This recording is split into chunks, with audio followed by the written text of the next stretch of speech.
بسم اللہ الرحمن الرحیم۔ معزز ناظرین، اگر آپ اللہ کی محبت کا حصول چاہتے ہیں تو یہ جو دعا میں آپ کے سامنے تلاوت کروں گا، حضرت ابو درداء رضی اللہ تعالیٰ عنہ سے روایت ہے کہ اللہ کے رسول صلی اللہ علیہ وآلہ وسلم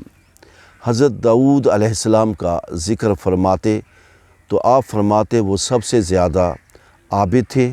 اور ان کی دعاؤں میں سے ایک دعا یہ بھی تھی جو حصول محبت الہی کے لیے خاص ہے۔ یعنی اگر آپ اللہ کی محبت کو حاصل کرنا چاہتے ہیں، آپ سے اللہ محبت کرے، آپ اللہ سے محبت کریں، تو یہ دعا جو داؤد علیہ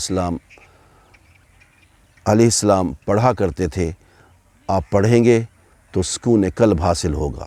اللہم انی اسألک حبک وحب من یحبک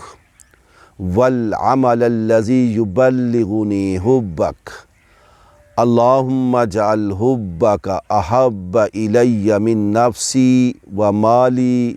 واہلی ومن الماء البارد۔ اللہم انی اسألک حبک، الہی میں آپ سے سوال کرتا ہوں آپ کی محبت کا، وحب من یحبک، اور محبت آپ سے محبت کرنے والے کی، والعمل الذی یبلغنی حبک، اور ایسے عمل کی جو پہنچا دے مجھ کو آپ کی محبت تک۔ اللہم اجعل حبک احب الی،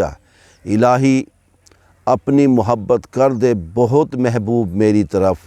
من نفسی، میری جان سے بھی زیادہ، و مالی، اور مجھے اپنے مال سے بھی زیادہ، و اہلی، اور میرے اہل و عیال سے بھی تیری محبت زیادہ کر دے، ومن الماء البارد، اور ٹھنڈے پانی سے بھی زیادہ مجھے اپنی محبت محبوب کر دے۔